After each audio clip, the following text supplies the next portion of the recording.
салом бинандагони азиз, хуш омадед ба нашри навбатии барномаи ахбори озодӣ ки аз таҳаввулоти Тоҷикистону ҷаҳон шуморо огоҳ мекунад. Имрӯз 7 июн аст ва дар 15 дақиқаи дигар атрофи ин мавзӯъҳо суҳбат хоҳем дошт. тағйироти кадрӣ дар сохтори корҳои дохилии Тоҷикистон. Шоҳрух Саидзода дӯсти Рустами Эмомалӣ сарвари раёсати умури дохилии Душанбе шуд.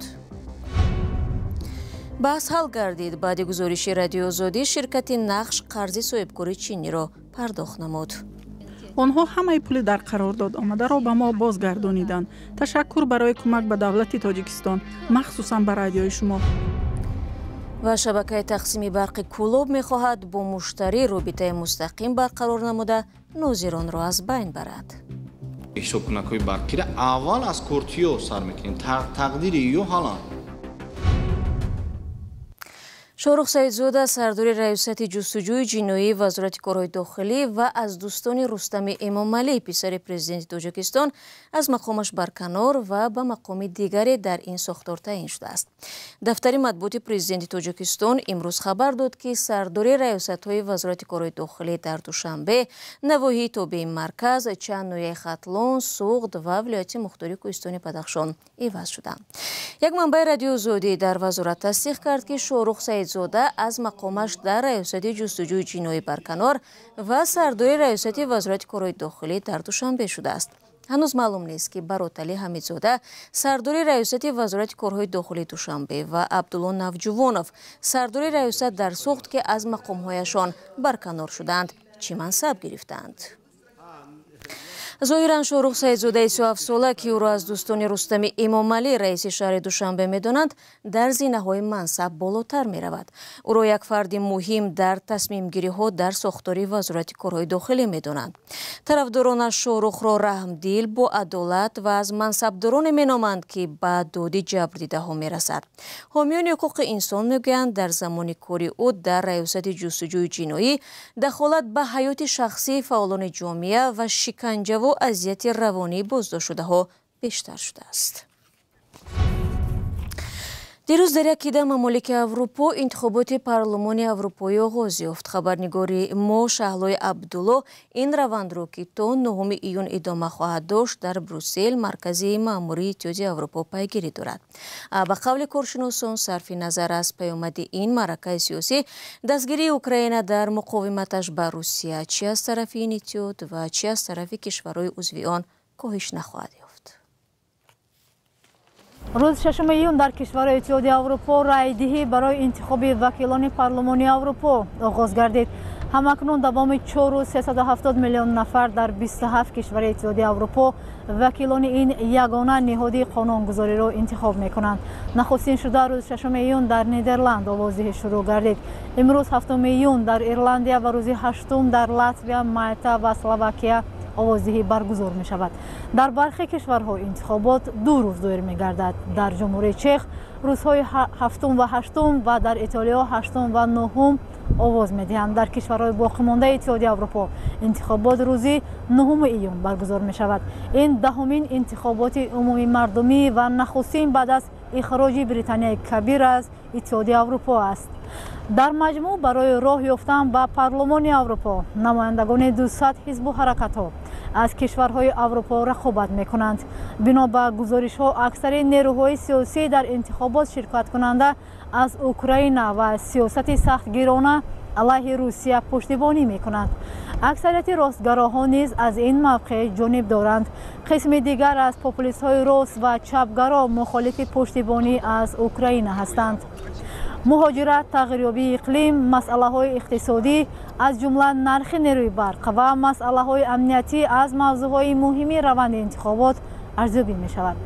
дар остонаи интихобот хадамоти истихборотии як қатор кишварҳои аврупоӣ аз ҷумла ҷумҳурии Чех ва Белгия аз кашфи як шабакаи нуфуз ё таъсиргузори Русия хабар доданд ки иддаe аз сиёсатмадорони саршинос умдатан популистҳои ростгаро бо он ҳамкорӣ карданд.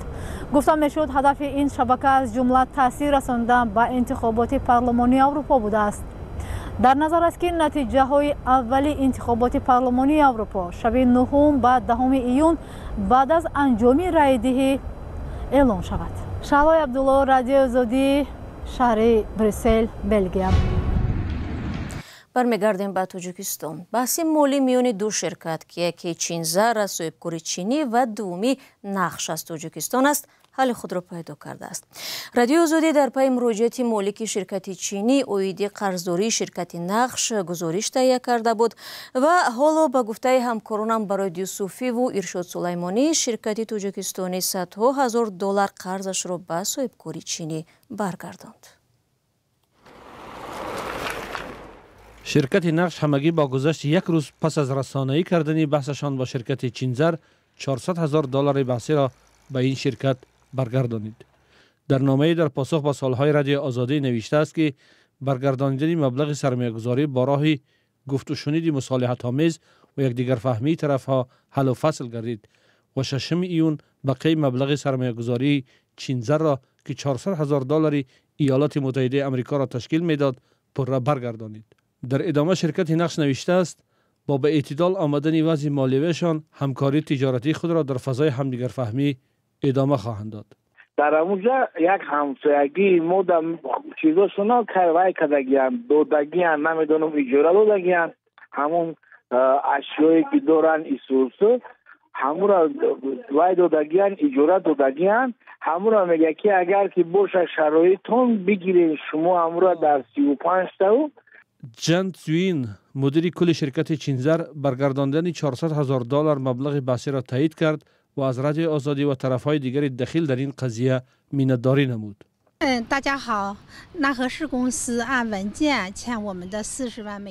تشکر که بحث ما با شرکت نقش حل شد. آنها همه پول در قرارداد آمده را به ما بازگردانیدند. تشکر برای کمک به دولت تاجیکستان، مخصوصا به رادیوی شما، این چنین به شرکت همکارمان. مناسبت‌هایمان با شرکت نقش معتدل شدند. امید داریم با این شرکت همکاری‌هایمان را ادامه می‌دهیم. تشکر به وزارت خارجه تاجیکستان و سفارت چین در تاجیکستان. قضیه شرکت چینزر و نقش که برای سرمایه‌گذاری و استخراج طلا در خوالینگ سازشنامه داشتند در سال 2019 آغاز شد. شرکت چینزر که مالک شهروند چین می باشد برای برگردانی مبلغ‌های سرمایه‌گذاری دوام 5 سال تلاش داشت. رادیو آزادی روز 5 ایون از این بحث گزارش نشر کرد. در این قضیه همچنین وزارت کارهای خارجه تاجیکستان و سفارت چین در دوشنبه نیز دخیل بودند.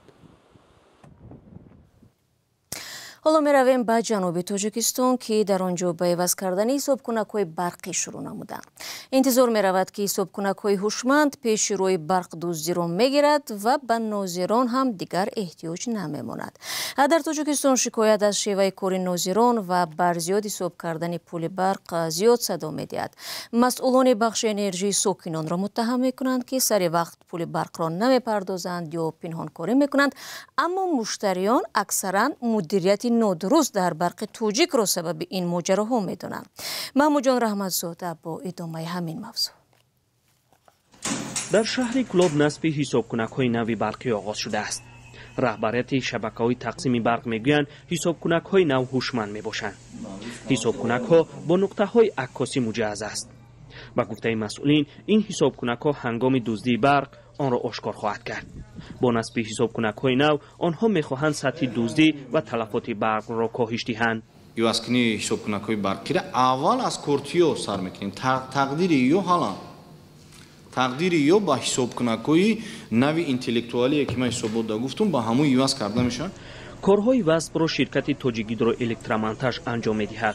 10 سال پیش در کلوب به 8000 ساکن حسابکنک‌های نو نصب کرده بودند. حسابکنک‌ها از خطای وارد شده با وسیله کارت‌های مخصوص فعال می‌شدند. مقامات با نصب حسابکنک‌های کارتی آن وقت سطح ناظران را کم کرده بودند. دیگر ساکنان خودشان قوه برق را پیش پرداخت کرده به حسابکنک وارد می‌کردند. قرار است با نصب حسابکنک‌های نو نه تنها دزدی برق حتی سطح ناظران را هم کم کنند. یعنی علاقه بین مشتری و بین اداره فقط طریق الکترونی می‌شود. کنترلر ای بین می‌رود. این فقط شهر کلوب دوزی. اینا تجدید سر شود. خدا خواهد 2 سال و 10 ماه مهلت داره. بعد 2 سال و 10 ماه ما امیدواریم که در شهر کلوب دیگر کنترلر از بین می‌رود. هنگام نصب حسابکنک‌های کارتی سخن از کم شدن ناظران و قرض می‌رفت. اما ساکنان کلوب میگویند که بعد نصب حسابکنک‌های کارتی برعکس قرضدار شده‌اند. آن وقت هم دادستان و دادگاه از اشتباه و اضافه نویسی ناظران برق میگفتند. ما بقیه برآمد نه چیزی نبرم بقیه برآمده. ما نمیفهمیدیم که بقیه‌اش چیه. بعد چون ما که قرضداریم نظارتچی پیشین نمیگفتن.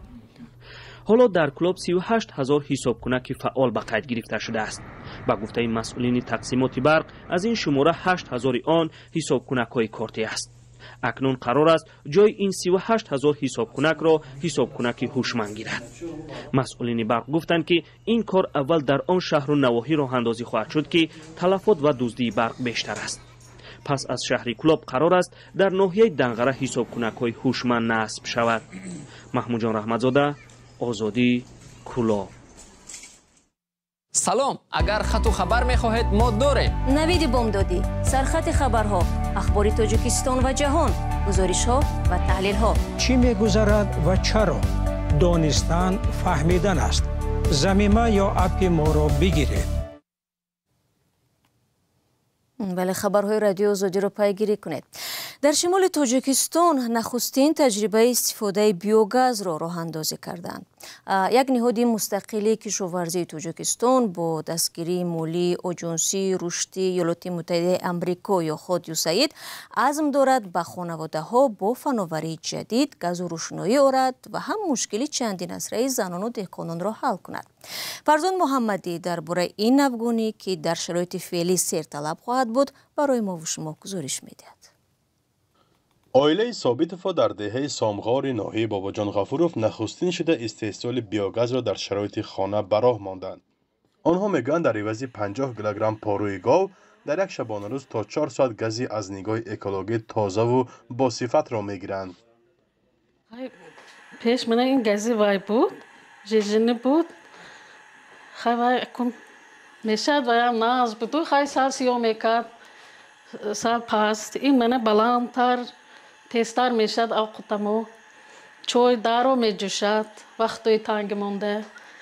این خانواده اصلا با کشاورزی مشغولند و خوشحال از آن هستند که با یاری تجهیزات نوی بیودایجستر اکنون وضع زمینداریشان را نیز بهتر میسازند. به گفته آنها برای به‌تنفس کارکرد آن پاروی 2 گاو بسندگی میکند و وقت زیاد و مهنتی برزیاد را طلب ندارد. در آینده میتوانند با نصب تجهیزات علاوگی برخی رایگان نیز بگیرند. 40 روز 45 روز به کار بازار آمد.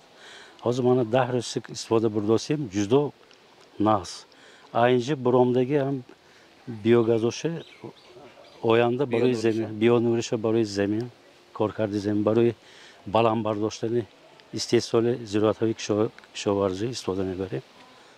تکنولوژی نو به خانواده‌ها و چراغ‌پروران امکان می‌دهد از سوختن هیزم و دیگر مواد سوخت سردود دست کشند و گازی را به جای آنها استفاده برند که محیط را آلوده نمی‌کند. زنها نیز از کار سخت آماده کردن و خشکانیدن تپی خلاص می‌شوند.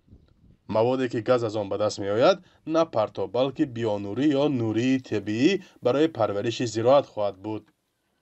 این تجهیزات را نعیم جان طاهروف رهبر یک خواجگی دهقانی نیز راه اندازی کرده است و استفاده آن را بی ضرر و منفعت آور می‌داند.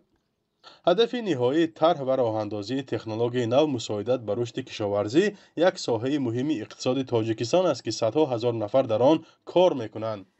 اجرای برنامه همچنین برای جوانان دهات جایهای نوی کار می‌آفرد که تاجیکستان حالا نظر به هر وقت دیگر به آن احتیاج دارد. فرزان محمدی، رادیو آزادی، ناحیه باباجان غفوروف. و یک آگهی کوتاه، تیم ملی فوتبال تاجیکستان که در بازی دور پنجم مرحله دوم انتخابی جام جهان 2026 از دسته منتخب اردن با حساب 0-3 شکست خورد، از حق شرکت در مرحله سوم قهرمانی جهان 2026 و راحت به جام آسیا 2027 محروم گشت. دوستان، در همینجا برنامه را خلاصه میکنم. تشکر که ما را همراهی نمودید. در وبسایت azadi.org و صفحه های رادیو آزادی در فیسبوک و تلگرام، یوتیوب و اینستاگرام مطالب نوی ما را پیگیری کنید. در 2 روز آینده برای شما صورت خوب میخواهم. خود را احتیاط کنید. از آن وقت نگهدار.